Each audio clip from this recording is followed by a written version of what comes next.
Innocently, gradually, she has changed the morality of a nation without even being aware, perhaps, that she was doing it. She may be mother or movie queen, debutante or college teen, housewife or working girl. But whatever her title, she is the world's most varied, puzzling, and exciting creature, the American woman in the 20th century.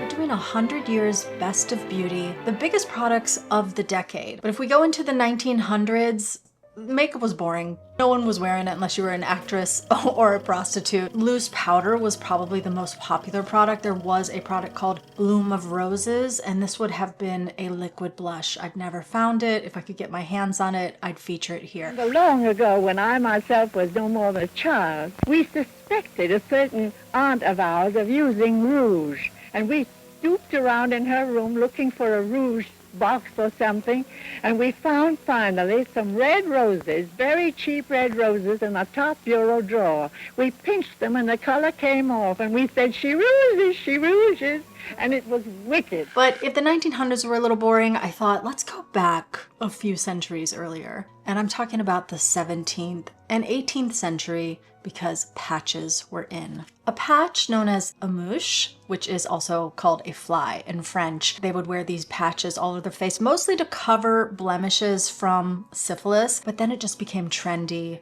and it just looked cool. This little box is called a boîte à mouche. Basically, a mouche box, a beauty mark box, a fly box. And inside there is something called a vergette, if I'm saying it correctly. It is a tiny little brush because you would actually keep your rouge on one side and supposedly you would keep your patches on the other side. I've always questioned this because to even get your finger inside to grab a patch is a little difficult, but it is called a boîte à mouche. Again, I'm not exactly sure if they actually kept patches inside here. Now you can see Madame de Pompadour in this painting holding a box extremely similar, and she's using her rouge blush brush, vergette, her tiny little brush, and holding her patch box. The amazing thing is the seller I bought this from said that this one was actually from Versailles. I've never been able to verify that, but again, it looks so similar to what Madame de Pompadour is using. I have a couple of these. Actually, I think I have 3 of them, but these are the only 2 that feature a brush. Here you see this one inside. Same thing, you've got your mirror, and then you've got the 2 compartments and another tiny little brush. Finding something this rare, there is probably only one of its kind in the world, both of these, and I've seen some of these boxes go at auction on Bonhams for $25,000. I did not pay that much for these. I was really lucky to find these, but I want to show you the mouche that supposedly would go inside. These actually would have been from the early 1900s because patches kept making these resurgences, and I think that they exist with us today. Let me explain. Think about using a patch to cover a blemish. Nowadays, especially teenagers, young kids, I see everyone wearing them, but the zit stickers. They will put a little star to cover a pimple. Patches were made of velvet. They were made of silk, made of leather. They were called splenia when they first came out, and they were used all over the face to cover these syphilis blemishes. Now, it would have mastic on the back, so you just lick it, and we'll put it right here, stick it. And the patches actually meant something. So if you wore it on one side of the face, might show that you were married, or the other side of the face, you were looking for someone. It could mean you were coquette, or you were very honest. There's many different meanings for the patches, even political meanings, one side of the face versus the other. So I think that the 1700s created this incredible trend of patches, which I still use today. But yeah, I think it still exists. And I think when you're talking best of beauty, when a trend lasts centuries or many decades, like a lot of the products I'm going to show you in this video, I think that that makes it a real best of beauty. But we did have to go sort of farther back in time because the 1900s were boring when it came to makeup. Now I think we should fast forward to the 1910s because there is a brand that launches around 1916, 1917. It's not known as the name we know today, Mabel Laboratories. Lash Browine would launch around 1916, of course, from Mabel Laboratories. This is the oldest product I have, and you can still see that there's product inside. This would basically have been Vaseline, lanolin, and some sort of oils. The next one would look like this, and you'll see Mabel Laboratories, and this might start to bring something more into mind. There's actually a little product left in this, so I ought to show you what's in there, because actually, if you look really closely, there are some lashes inside here. When this product launched, there were other products like this. As a matter of fact, they were sued and had to change the name. So Mabel Laboratories mixed with Lash Brow-in became Maybelline. But when they first started this particular product, it sold like hotcakes. I think I had read it made over $100,000 one year. And this is when people started to really focus on lashes. Basically, this would promote the growth of eyebrows and eyelashes. Now, the story goes that Mabel Williams burned her lashes off during a cooking accident, and she supposedly had mixed some Vaseline with charcoal, something she read in some of the magazines, like the picture movie magazines, and she put this product on. And the owner of Maybelline,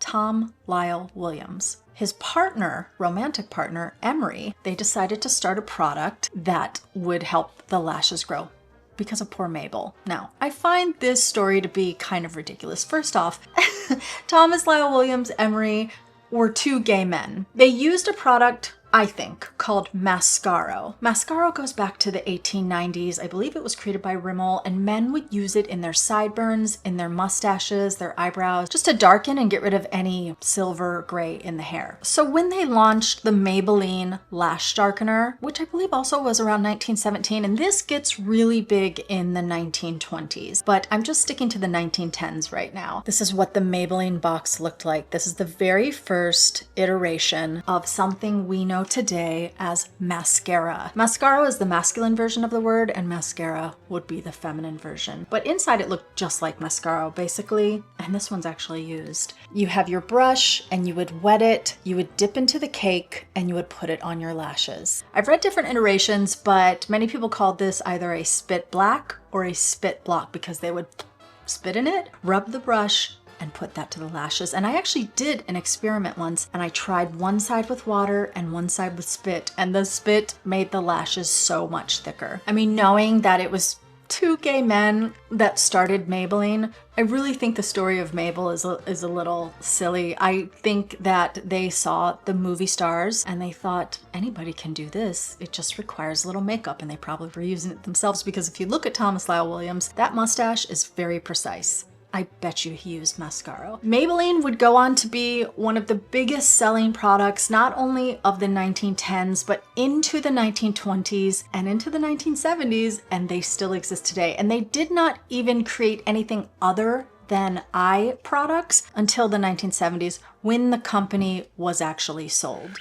Your eyes can be made more beautiful in seconds. Just see how quickly and easily you can use Maybelline to form lovely, expressive brows. Yes, Maybelline. I'm talking about a lot of vintage beauty products in this video, products that have been tried, true, and tested over decades. But what about modern makeup? It may feel hard to trust influencers, especially when new products are mentioned. And if you've been searching for a space that's dedicated to beauty lovers, you want real reviews from real people, I have the space for you. Have you heard of Iris? It's a female-founded app, and they started Iris because they were lost in a sea of paid posts. They wanted real reviews, and they wanted real opinions from real people. P.S. Iris is actually where I post my modern products that I love. Now, if you go on the app, the first place I recommend you look is the Pulse tab. Right away, the best of products in all categories. So if you're looking for, say, a colorful eyeshadow palette, you can find it here, the top rated products. Pulse shows what's really trending. It's by beauty lovers, not brand budgets. And there's so many products listed, so you can find whatever your heart desires. Now let's go to the Spaces tab. Do you remember when Instagram was just pictures and it was really easy to navigate? I love Iris because I can easily post a product that I love without having to film a video that might take me the entire day. Just snap a pic, take a screenshot, post what I'm loving, and then I get to read your comments and see if there's something else that you recommend that you're loving. Now, not only do they post all the trending products and they have beauty lover real reviews, but they also keep you updated on sales or new launches. It's a true beauty lovers community on Iris. The whole mission of Iris is to raise the unfiltered voices of genuine beauty lovers. And that could be you.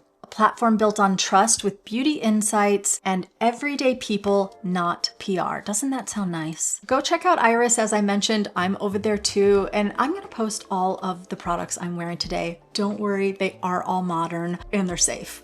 But now I think it's time to try on a 1920s lipstick. Yes, this is a lipstick. This teensy tiny tube. It is the smallest lipstick I own. I think we have to compare it to a modern day lipstick. Since I'm wearing MAC Flesh Pot, let's compare the two. How is that even possible? How could someone even open and use that? Now, of course, I would like to try it on, but the truth is it's completely dried out. This is what it looks like inside, and as you can see, the color is orange. So while Maybelline took off also in the 1920s, I did want to mention this product because, again, it is similar to something we use today. This is from Tangy, and this was marketed as a more natural lipstick. Of course, you only really had reds, a deep red, a light red, a medium red, and then you had the Tangy, which was basically like how we have pH activated lipsticks today, so they change colors on your lips depending on your heat or your pH level. Bromo acid is the ingredient inside this, and the way they marketed this was mostly for teenagers. Of course, teenagers were not allowed to wear makeup, and again, this is the 1920s, so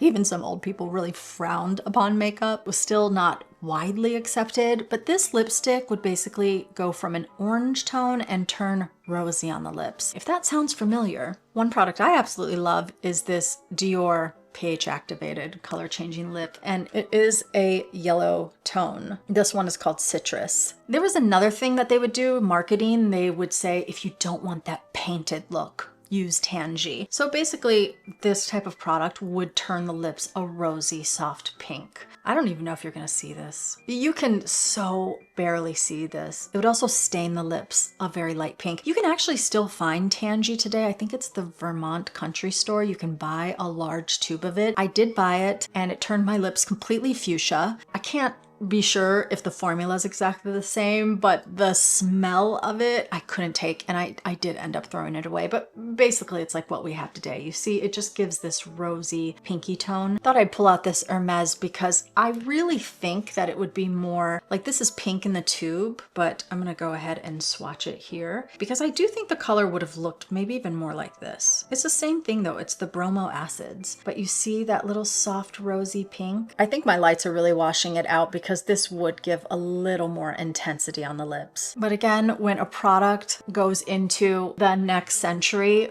you know it has lasting power. I question this tiny little tube. I think it was probably a sample that maybe came in a set. That's why it's so little. I wish I could find another one of these and actually try it, but again, it's gonna be very similar to something like this, the pH activated lipsticks that we have today. I am gonna try some products on in this video, and maybe we're gonna start with something that launched in 1937, was one of the biggest selling products, not only of that decade, but then would go into the 1940s. It only recently, maybe in the 90s, kind of fell out of favor. Max Factor Pancake Foundation. If you've ever tried this, it's kind of difficult to use. Then once it goes on, it gives like a flawless full coverage. I'm not going to use a vintage product, although I do have many of these. This one's even used, but you can see inside is just a very matte cake product. You would need water to activate this. They didn't have beauty blenders back then. You had a tiny little sea sponge. And actually this is from Max Factor. I had a couple of these. Ben Nye makes a pancake foundation today that you can still buy. And inside of this, I've tried this so many times and I can never get it to not look streaky. You have to wet the sponge, wring out the sponge, and then just lightly dip in and start to spread over the face. And you have to move quickly. Once you start to get it in place, you take the other side of the sponge that's clean and start to go on top and try to blend this out, get rid of any streaks. Once it's completely dry, you can also take a tissue over top and get rid of any leftover water, but then you're gonna set it with your loose powder. Now, when this product came out in 1937, only the Hollywood stars actually had access to it, and they all loved it, and they were stealing it from the movie sets and wearing it out. So they actually launched it in 1938, and it was an absolute sensation. And I can see why, because you really only had grease paints before then, which was a really tricky product to use. It took a lot longer. This was so much quicker to apply. And while it may seem tricky today compared to liquid foundations, at that time, once you got the hang of it, it would make your skin look absolutely flawless. And since it's made with water, it basically is water resistant. So if you were sweating under the hot lights on a movie set, your sweat wouldn't come through, or you could just easily blot it away. It would not destroy the pancake foundation like it would the grease paint. And I think this explains too why we see in older movies, everyone has this extremely matte, flawless, often peaches and cream complexion if you're looking at lighter skin tones. I know that there were products like this made also for Dorothy Dandridge and for Lena Horne, but they called it Light Egyptian. But everything was very much this peachy or pinky or beigey undertone. I mean, throughout this video, you're gonna see the products that always sell, the products that still sell today. It's always gonna be mascara,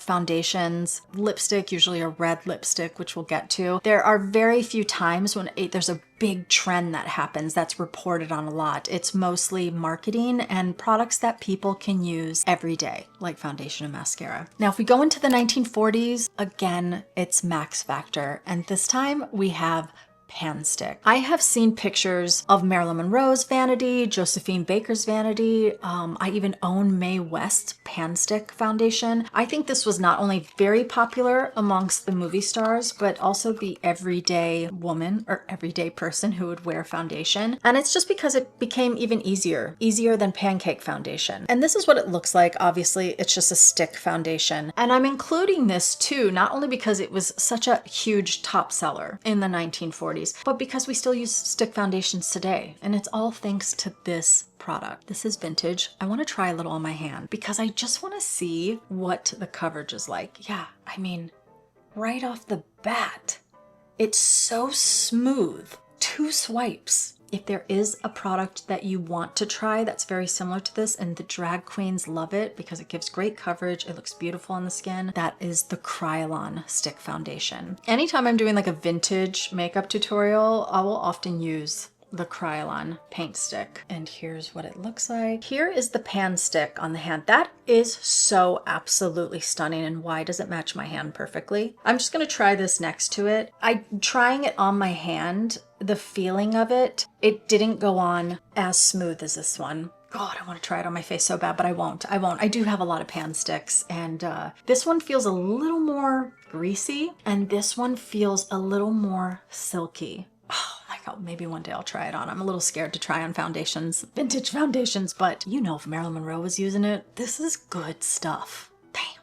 Now, if we go into the 1950s, there is one lipstick. It was simply a red lipstick, but it was so viral that it actually still exists today. And that is Revlon Fire and Ice. I do have a modern product because I do want to try this on and compare it to the vintage. Now, in the 1950s, they did this beautiful advertisement. The model was Dorian Lee. The photographer was Richard Avedon. The marketing was genius because they did a quiz along with the advertisement. And like one of the questions was like, do you wear an ankle bracelet?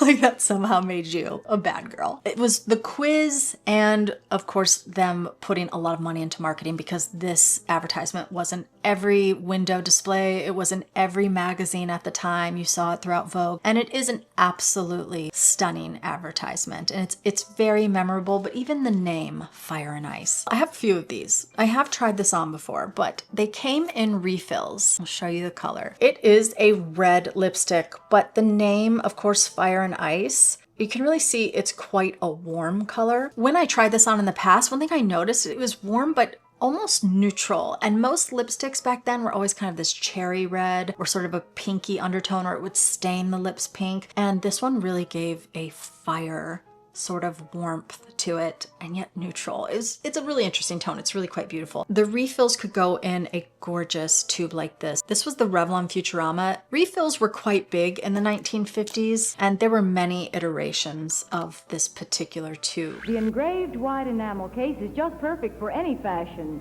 With Futurama within easy reach, you're at your best. But the marvelous part about this stunning Futurama is it looks expensive, but it's not. And remember, with Futurama, you're getting a permanent case because all you need ever buy again is a Revlon refill that clicks in and out as easily as this. That means a saving of 35 cents on every single lipstick you buy. How gorgeous. And I have a lot of these. I'm always trying to collect the Futurama because I just think that looks so beautiful. I hate to completely destroy when something's so pristine like this. So I think what I'm gonna do is take a little bit out of the side and we're gonna do some swatches because as I mentioned, Fire and Ice does still exist today. And I believe it's the same exact formula. The vintage is a lustrous lipstick and you have the modern super lustrous Fire and Ice. Again, you know a product stands the test of time when they still make it today. What has it been, like 75 years? I don't know exactly the day this launched. Maybe it was 1953. So 70 years. Let's first just compare them side by side. We have the modern. They're pretty similar. Here we have the modern super lustrous. You can see how much shine is there. Sometimes I do this just because, like I said, I don't want to ruin the top of it, but I'll just take a little bit out of the bottom so that when I roll it down, no one will ever know. Here we have the original 1950s Fire and Ice. Already I can see it's just a little bit more, it's more pigmented. Okay, let's get up close. I want to be as fair as possible. I'm going to go back on top with the super lustrous and really build it up. You know, they are pretty close. They both have a bit of shine. I think that the colors are quite similar, which is really great. I mean, we know how products shift over time and change. So I think that's quite impressive that they really tried to keep it as true to the original as possible. I would say the only thing I feel when I'm putting it on my hand is that the original formula has a lot more grip. It's more creamy, a lot more greasy for lack of a better term. But yeah, you really feel like the finger sticks to this one and this one is just extremely slippy. I love this formula though. I love this formula. I have tried on many vintage Revlon, Lanolite, and lustrous lipsticks, and the formula is just top notch. My dream would be to recreate the exact formula today, although it's probably not vegan. When it comes to the 1960s, there are many products I could talk about that sort of trended. The Twiggy collab. There was a Twiggy collab, Twiggy lashes, Twiggy eyeliners. You can find a lot of these on eBay. I think that that trended big more so in the UK. But one thing that went pretty global in the 1960s, besides false lashes and pale lipsticks, was the Cleopatra film featuring Elizabeth Taylor. The hairstyles, the makeup, eyeliner started an absolute sensation. Revlon launched the Cleopatra look. I actually have a record. I finally got to listen to this. It's about 3 minutes long and it just talks about who the real Cleopatra was and how you can get the new look from Revlon. On the back, it shows you how to make Sphinx eyes. The product that went with this record, it would have been an actual eyeshadow palette. I've never found this mint condition. If I did find it, I'd probably try this one on. I'm so curious to try. This one is definitely a water activated cake and you would also use this throughout your brows, it seems, but also to create that eyeliner look like Elizabeth Taylor wore. And then you've got the light color and the gray color, just so you can see exactly the colors and which places they would go. And if you look at this in the ad, you can see she is wearing this exact eyeshadow, eyeliner, eyebrow. They really recreated it. Oh wait, there's more. They made these lipstick cases. Again, everything was refillable throughout the 50s and the 60s, and then in the 70s we go to plastic. But they made these really cute dolls that you could put a lipstick inside. Of course, this is the Sphinx case. And the lipstick that would go inside, as you can see in the ad, it would be Sphinx Pink. I've only ever found one. This is the color, and I think we're gonna go ahead and swatch it. It is used, so I do want to try it on. I don't know if I've ever tried this on my lips. I may have. Oh my god, my hand is already stained. The color is so vibrant. I feel like it never really picks it up, but it's a little more vibrant than this. My lights are kind of washing it out, but this is very much a 1960s color. That mixed with these shadows, that is so gorgeous. Now we have to put it in our Sphinx case. I just love the refills. Here you go. Can roll it up. And this is your Cleopatra lipstick. Isn't that cute? You can find these all the time on eBay if any collectors are out there. The Sphinx Pink is really difficult to find, and if anyone ever comes across that lipstick or these eyeshadows, please let me know. But that's one of the few trending products that really happened throughout all these decades. Things that maybe don't have a long-lasting effect or didn't last for a century, but it just shows how big a movie could be, which we'll see these things today with celebrity brands. So that does still happen today, but that movie was so epic and so big that it created and spawned this entire collection, which I think they must have made a lot of them because you can still find a lot of these on eBay. Can't find this. She's rare. In 1971, one of the most epic, long-lasting, still top-selling products today launched, and that is Great Lash Mascara. That tube, that green and pink, is so recognizable. And they say that I don't know how many are still sold every day, like every few seconds, so many of these are sold. So it is still, from 1971 to today, one of the top selling mascaras. And the reason is, in the past, mascaras were mostly made with waxes, which made them really difficult to get off. Whereas this one was a water-based mascara, so it would easily wash off the eyes. And I remember my mom having this mascara and she barely wore any makeup. But I would always steal this from her, and this was my gateway drug into my beauty obsession. Now, I did buy a brand new Great Lash Mascara because I left my bottom lashes with nothing on them. Now, I can tell you this right now. This is not my favorite mascara. As a matter of fact, I really don't like this mascara at all because, as you can see, I like lots of lash, and this is very natural. But I do want to compare the mascara wand from today, and I think they make a couple different versions, but let's see. Oh, well, we won't be comparing that mascara wand today. She is somehow inside the tube. She's gone. But I am going to try this mascara on. The last time I tried this, it gave me a whole lot of nothing. But I think that this is the type of mascara that you use it for a long time, it kind of dries out and it becomes that perfect consistency. You know what? Have I been a little too harsh? I know on the top of my lashes, my lash curl will drop right down because any water-based mascara, the lash curl is gone. But maybe I could be using this for my bottom lashes because they do say it adds a lot of length. Am I eating my words? Maybe I like this mascara. Let me put a little more on this side. Maybe I'll keep this to the side. It actually looks really good. In 1985, one of the world's most legendary reds was created, and it was the world's first matte lipstick. And it's probably still one of the top selling reds today. Now this is probably a 90s tube of Russian red from MAC.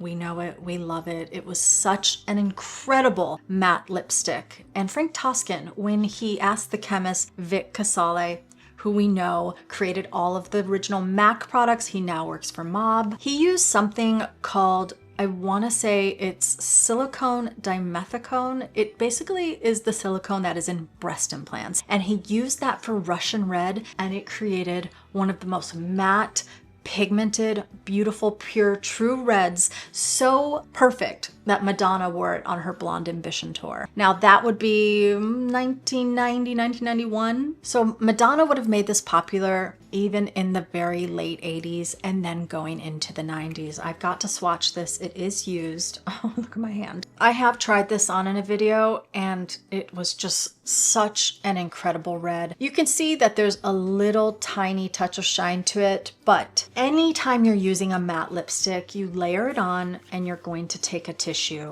and you just blot it. And what that will do is it will remove shine, but it should not remove the pigment, and you're left with a really gorgeous matte. When I wore this on my lips, the original 90s color, I blotted it, I even added a little bit of powder, put it on again, blotted it, and it did not move, it did not come off of the lips. Now I think that we have to compare MAC Russian Red, the 90s version, to the modern. This is called the Maximal Matte, and I just bought this because I wanted to get the most recent iteration of Russian Red that there is. Swatching this right at the bottom, and now we'll compare to Russian Red at the top. So to me, again, I feel a difference in the formula, but you can see that the color, it's still that fabulous true red. If anything, maybe the top one is a tiny bit more vibrant. I think they stay pretty true to the color, but I will say I really do notice again a difference in the way the formula feels. This one's so much more slippy, and this one is, you can feel the matte, you can feel the pigment, the opacity. It's kind of a thicker formula. I know, poo-poo. So yes, Russian Red still remains a staple today, and that is a long-lasting best of beauty item, don't you think? This does go into the 1990s, but I want to speak about one product. You want to go lay down? In 1994, there was one product that if the internet existed, it would have broken the internet, and that is Chanel Vamp nail polish. Time magazine actually said this was one of the top beauty items of the entire decade of the 90s. It was so popular that people were on wait lists. They would sell through thousands in seconds. Madonna wore it in the Take a Bow video. Nicole Kidman wore it to, I want to say, the Interview with a Vampire, but the celebrities were wearing this. Demi Moore wore it. It was so popular in 94 that in 1995, they also launched Vamp lipstick, Vamp blush, a Vamp quad, a Vamp lip liner. Everything was Vamp. They had metallic Vamp. They had berry Vamp. It's like one coat intensity. What's so funny about this too is that Vamp was huge, this huge success, and Vogue's writing about it and everyone wants it. And then a year later, they're like, Vamp is out. Everyone got Vamp, everyone wanted Vamp, and now we're over it. So this is one coat of Vamp. Isn't that beautiful? And it would spawn many dupes. Essie Wicked is the closest dupe that you can get today because you can't get Vamp anymore. Then they launched Rouge Noir. I'm gonna do one more coat. A color like Vamp was actually popular in, I wanna say, the 1930s. There were a lot of colors that actually looked like this. Isn't that gorgeous? Oh my God, it's such a good color. And I actually think it works best on short nails, but my nails are finally long and I am not chopping them off. There's actually so many products in the 90s because we know Spice Lip Liner from MAC was huge. Linda Evangelista talked about it in many articles. Kevin Aucoin used it on a Vogue magazine cover. So Spice took hold. But again, I think 1994 Chanel Vamp was the biggest beauty product that everybody wanted. I do want to mention one other polish. But on the David Letterman show in 1995, Alicia Silverstone, who had just launched the film Clueless, which we still love today, she was wearing a blue nail polish, and David Letterman actually asked her, held up her hand, what color are you wearing? And she said it was Hard Candy Sky. They couldn't keep it in stock. This launched the brand Hard Candy, and this would go on. Hard Candy would basically help launch brands like Urban Decay and Too Faced. The whole scope of the beauty industry really changed because of this brand, because of the names, because of the fun colors. And this is an actual vintage bottle. I have to thank my friend Shayna, Vintage Dusties. If you guys follow her, she does all the vintage nail polish, and she sent me this bottle. So we'll try it on another finger. And this is Sky. It's actually such a gorgeous color. I mean, of course, both of these, there are many dupes and you're still gonna find blue polish today, but both of these are very, very cool, I have to say. We have one more decade to go, and that is the 2000s. Now, I don't know about you. I think that you guys could recommend some of the best of beauty products in the 2000s if you remember them. There is one product that launched in the 90s, so suffocating to me in the 2000s. I worked in retail, I worked in the mall, and this one particular perfume is all I ever smelled. Everyone wore it, and the entire place, Saks Fifth Avenue, smelled like this particular perfume. I did want to do perfumes for every decade, but then I thought we could do a whole video on perfumes, the best of perfumes throughout a century. But the one I'm talking about today is none other than Thierry Mugler's Angel. This stuff still chokes me, but the formula has changed. Angel would have launched in 1992. I have a bottle from 1994. This was like the Couture series. Now I also bought a bottle from the 2000s. You can see how the color has turned sort of green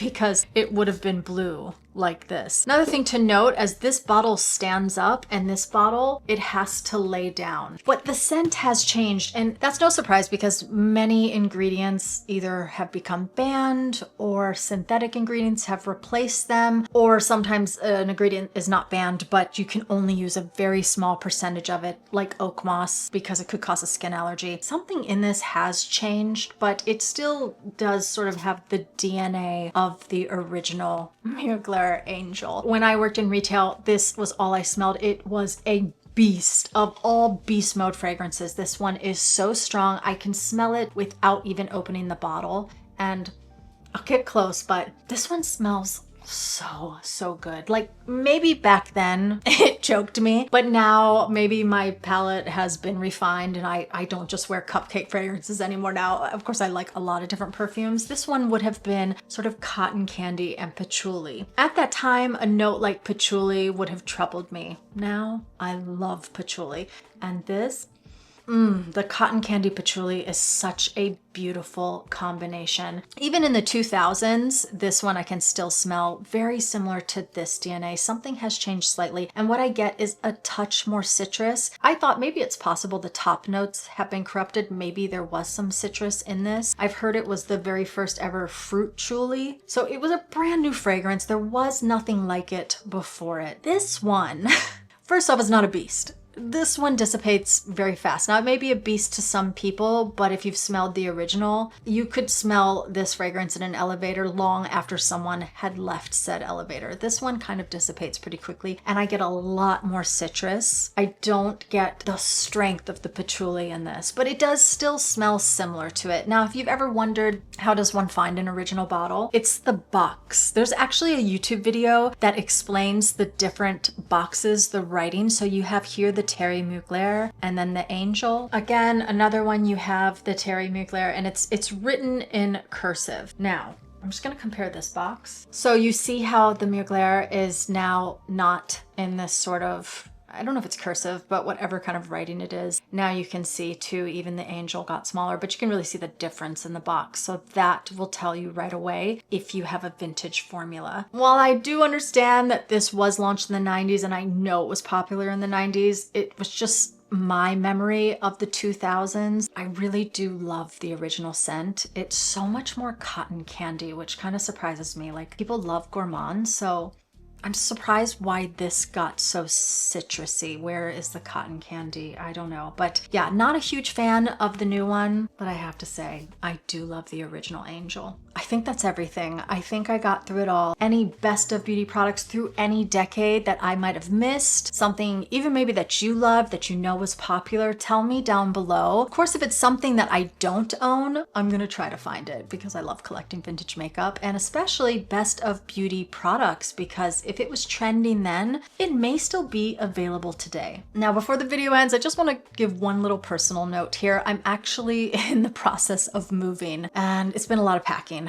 There are a lot of things. My collection will be staying in New York City, but I am moving west. I'm moving to California for at least a few months to work on a book. So I will have some cool things to talk about eventually, but just note that there may not be any long form videos for a few months. I hope that's not the case, but just in case, I'm gonna take very few items when I go. Thank you as always for watching. And of course, I do hope to see you on the next one, whenever that will be. Just know I post most often on TikTok. I do try to do YouTube Shorts, and of course Instagram Reels, and even Facebook. I'm kind of everywhere. Check out Iris. Don't forget about that amazing app. I'll be posting on there as well. Again, thank you for watching, and I will see you hopefully soonish.